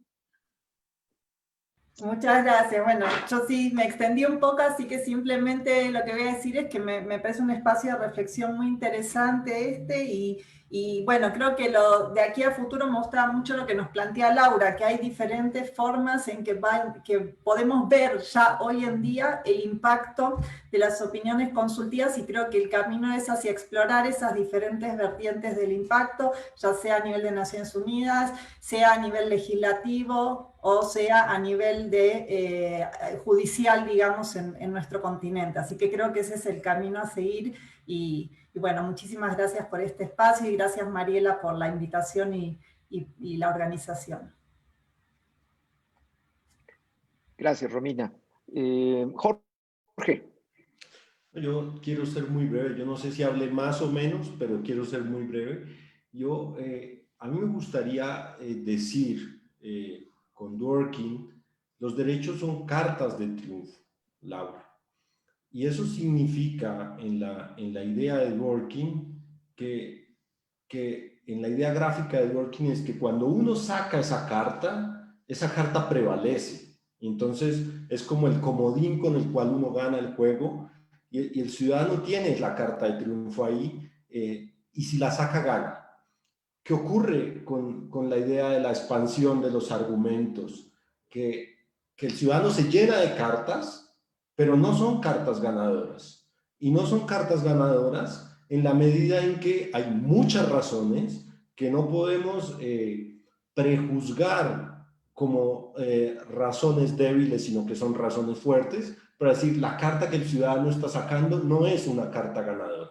Y ese es mi punto de a lo que hice referencia con la etapa de las victorias pírricas. No es decirle al ciudadano, ¿sabe qué? Llénese ahí de un instrumento argumental, de buenas ideas y de buenas teorías para fundamentar la exigibilidad de sus derechos. Y luego cuando usted va a la administración o al Poder Judicial, entonces la administración del Poder Judicial dice, ¿sabe qué? Sus ideas no son buenas ideas. Es decir, a lo mejor ese es un objetivo al que algún día podríamos llegar. Y es lo que pasa con el artículo 26 de la Convención Americana de Derechos Humanos. A muchos todavía no nos satisface y no nos persuade la forma como la Corte ha dado ese gran paso. Y entonces el problema es ese, que hay muy buenas ideas, pero debilita la idea de que el derecho es una carta de triunfo y que cuando yo cito una opinión consultiva, no es que estoy dando una buena serie de argumentos que deberían ser tenidos en cuenta en una discusión entre personas razonables. Es que doy una idea que debería ser un estándar exigible por las autoridades convencionales internas y en últimas por el sistema interamericano. Entonces, desde luego que el ciudadano no quiere llegar al sistema interamericano, pero tampoco le sirve tener un gran arsenal de buenas ideas que no puede hacer exigibles ni ante la administración ni ante el Poder Judicial local.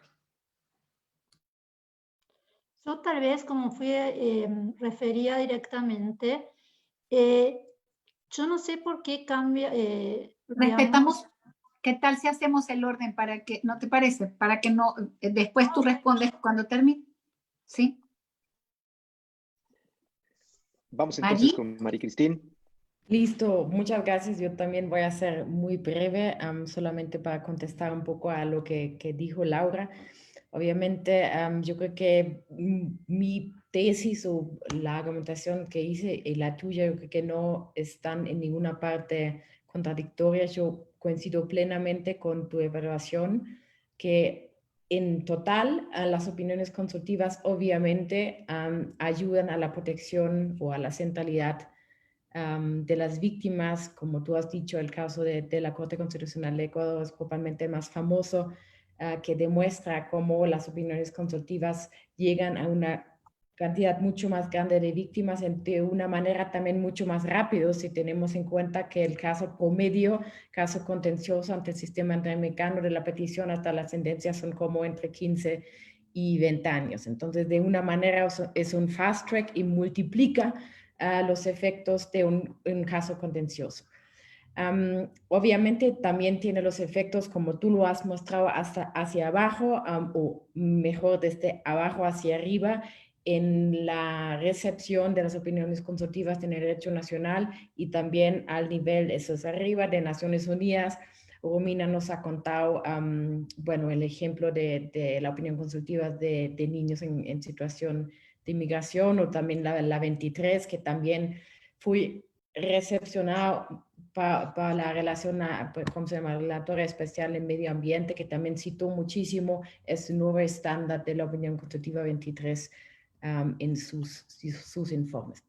Pero a lo que me refiero es una parte muy pequeña, muy específica del gran campo de víctimas, es justamente estos casos. Si una víctima ya llegó después de tanto lío en etapa de fondo ante la comisión, yo creo que la jurisprudencia de la Corte debería ser consistente respecto a la admisibilidad de la opinión consultiva de este mismo Estado, de la nacionalidad de la víctima, si sí o no la opinión consultiva es admisible. No puede ser que en un caso de una Dilma Rousseff, que obviamente es una persona muy famosa, la opinión consultiva con este contexto muy político, y nos acordamos que tuvimos dos, no solamente la Comisión lo ha intentado, sino anteriormente también el secretario general de la OEA, no podemos decir que estos no son admisibles. Y en este caso de la 24, donde había víctimas tal vez menos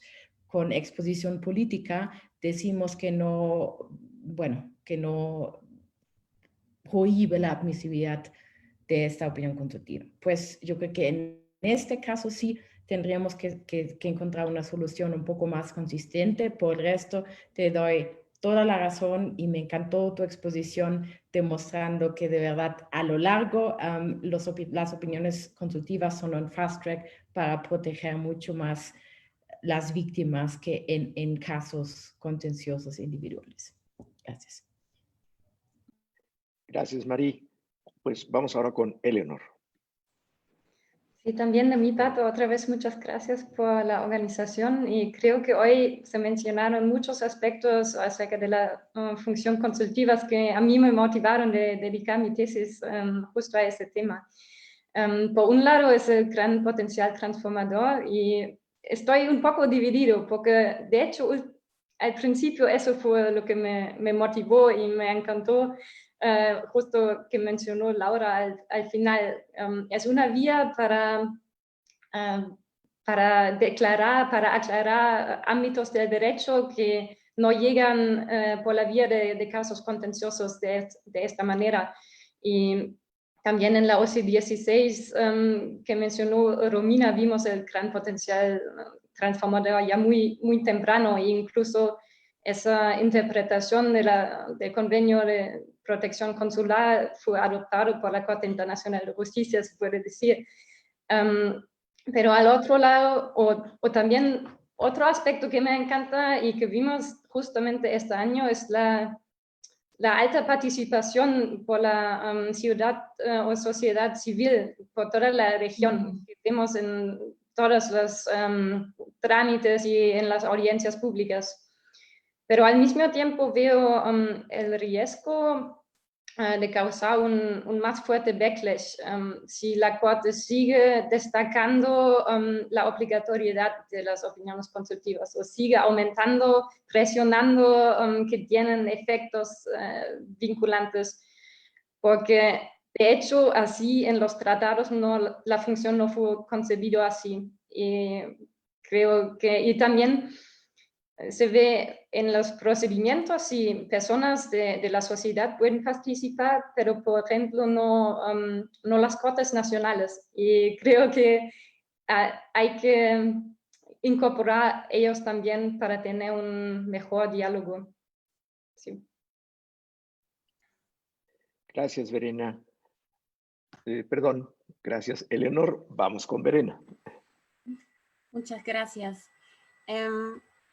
Yo creo que de todo lo que hemos dicho y escuchado hoy, se puede ver que no solamente la Corte IDH, pero también en general las instituciones de derechos humanos, también el Tribunal Europeo, tienen que encontrar un balance. Y es que por un lado hay el riesgo que por una manera también por parte de o por medio de la SOCE ser muy progresiva y lanzar los temas así de una manera muy directa puede resultar que al final, y eso es lo peor, algunos estados salen del sistema, ¿no? Del propio sistema, y entonces lo que uno tiene como intención, entonces mejorar la protección por los derechos humanos, puede salir atrás. Es como el backlash, yo creo que Eleonora ha mencionado de cierta manera, que ya cuando algunos estados se salen del sistema, que obviamente hasta ahora no ha pasado muy a menudo, pero sí hay algunos estados que han amenazado de salir del sistema, y no solamente en Latinoamérica, pero también en Europa, que no vamos a tener ningún control sobre lo que está pasando en ese país. Entonces, eso es un lado, pero al otro lado tenemos el problema que obviamente tenemos que proteger los derechos humanos y que eso es la función de la Corte. Y solamente porque algunos estados están amenazando ese sistema, obviamente la Corte no se puede retirar de esa función porque sí tiene esa necesidad y obviamente estamos viendo todo lo que está pasando en ese mundo y obviamente también esas instituciones de derechos humanos también tienen ese deber moral, digamos, de ser progresiva de esa manera y proteger los derechos de todas las personas y lanzar esos temas allá. Y entonces, para mí es toda una manera, por ejemplo, si si hablamos del artículo 26 de la Convención y todo lo que la Corte ha hecho con esa interpretación, yo creo que sí, eso es un problema y yo creo que sería mejor si la Corte explica más su metodología e intenta más alinearse a las reglas de interpretación. Pero sí creo al mismo tiempo que, por ejemplo, también con respecto a la OCDE 23, que tenemos que hablar de una mejor protección de esos derechos, del medio ambiente, y tenemos que hablar cómo vamos a manejar esos asuntos extraterritoriales. No digo que eso es la mejor manera como lo ha hecho la Corte. Creo que también hace de algo excepcional la regla, y no sé a dónde va eso, pero sí, yo creo que todo es de encontrar ese balance, y eso es también una tarea muy difícil. Sí, eso por mi parte. Muchas gracias. Gracias, Verena. Cerramos esta parte con el comentario de Laura Clérigo. No, yo creo que creo que tenemos que seguir pensando qué significa tomar en serio la perspectiva de las víctimas, porque para que no quede como algo, por decir así, una frase, ¿no? No sé por qué yo no hablé de ideas, yo hablé de derechos, no hablé de ideas, ¿no? Y los argumentos son los que se refieren a los derechos, no otras cosas, no, o sea, no están por fuera de la convención. Ahí hay una diferencia bastante diferente con quien cree que eso no está en la convención. Nos podemos quedar acá y seguir discutiendo, pero todos los derechos sobre los que di ejemplos están en la convención, no están afuera ni son ideas, ¿no? Entonces, en ese sentido, si queremos citar a Worken o a cualquier otro, digo que son derechos en sentido fuerte. Lo que pasa es que el problema es si se están cumpliendo o no con las obligaciones de respeto y garantía, pero no negaría la validez del derecho. Eso es fundamental. Si uno toma en serio la perspectiva de la víctima, lo primero es reconocimiento. O sea, lo primero es reconocimiento. Usted es titular del derecho. Eso es el ABC, lo dice, digo, y bueno, para las víctimas es fundamental, ¿no? Es fundamental no ser un mero, entre comillas, cliente de una política pública, sino que te están pisoteando tu derecho. Y eso creo yo que hace a la dignidad de la persona. Y por el otro lado, las víctimas ven derechos y ven incumplimiento de derechos y ven que tienen muchas razones que los posicionan en mejor lugar para exigibilidad de sus derechos en las diferentes arenas. Una de esas arenas es la Corte Interamericana. Pero las víctimas no son inocentes. O sea, las víctimas, entre comillas, y quienes arman las estrategias de exigibilidad de los derechos saben que esos derechos y esas razones que sustentan esos argumentos los posiciona mejor tal vez para seguir exigiendo en el ámbito interno. Lo que a mi entender no podemos desacoplar. No podemos desacoplar los espacios de exigibilidad. Hay que verlos como continuum, ¿no? Como un continuum. Tal vez una opinión consultiva, con ese efecto que ustedes dicen, que es indeterminado, posiciona a un colectivo para exigir mejor el cumplimiento de la obligación que surja del derecho. Y eso es lo que, a mi entender, es el impacto. O sea, que hay que seguir explorando, y por eso traje 2 ejemplos. Si ustedes ven el ejemplo del CELS, son casos de migrantes que no tienen la posibilidad de participar en el proceso político formal porque no tienen la posibilidad de votar en el ámbito nacional. Esa ley, ese decreto de necesidad de urgencia que restringe sus derechos no tiene legitimidad democrática. Entonces, pensémoslo desde esa perspectiva también, es decir, en el sentido de que esas personas no pueden tener voz efectiva para poder en algún sentido ser escuchados en los procesos donde se están restringiendo sus derechos. Por eso tienen que utilizar otros espacios institucionales para ser escuchados.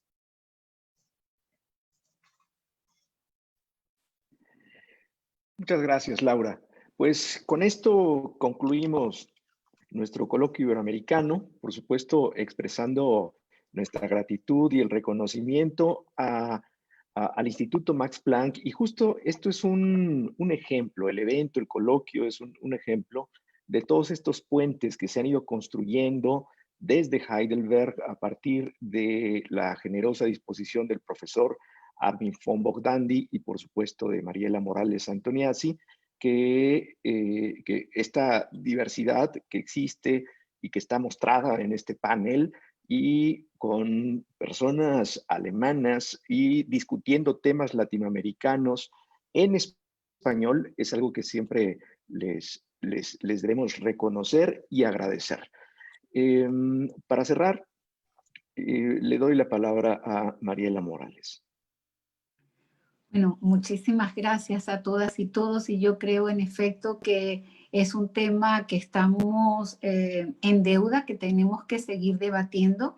Hemos tomado nota, efectivamente este instituto pues debe ocuparse del derecho comparado, así que Romina, prepararemos un debate también con la Corte Internacional de Justicia, ya lo he hablado con Cristina Hoss y otros colegas, porque efectivamente ese UNICAD, que podríamos utilizar esa palabra, ese papel que ha desarrollado la Corte Interamericana con las opiniones consultivas, visto desde ese impacto transformador, creo que nos marca unas rutas particulares, no solo a las personas y grupos que están en situación de vulnerabilidad, sino igualmente en los temas básicos del test democrático, porque, para solo citar un ejemplo, la OC5 fue un pilar fundamental para avanzar en el discurso político en la región. Entonces, efectivamente agradecerles a todas y todos con las distintas miradas, cómo el diálogo nos permite y precisamente identificar estas áreas donde todavía podemos seguir explorando, donde todavía podemos seguir construyendo a lo mejor un diálogo más intenso con los jueces nacionales.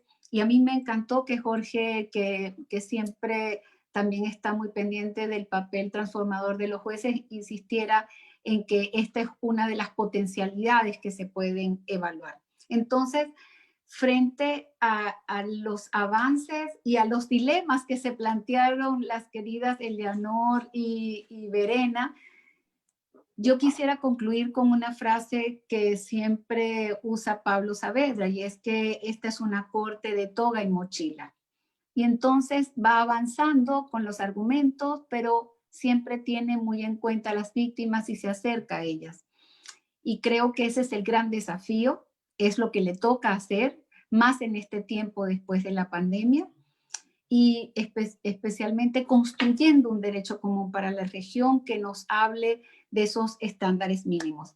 Y la última buena noticia es que estamos creando una red de ICAL y Derecho Administrativo, donde también está el juez Guillermo Trenzi, y en la próxima ponencia la ha organizado el colega Juan Carlos Covilla, y va a ser justamente el juez administrativo como juez interamericano. Entonces evaluaremos otras opciones de impactos de las OCEF y de la jurisprudencia de la Corte, y seguiremos debatiendo con ustedes en la Corte, Romina, para impulsar este mandato transformador que bajo nuestra lectura intenta que ese nunca más se haga realidad en las promesas de las constituciones. Muchísimas gracias a todas y todos.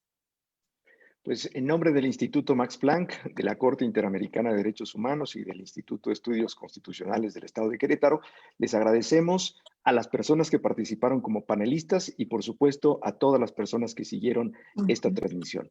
Muchas gracias.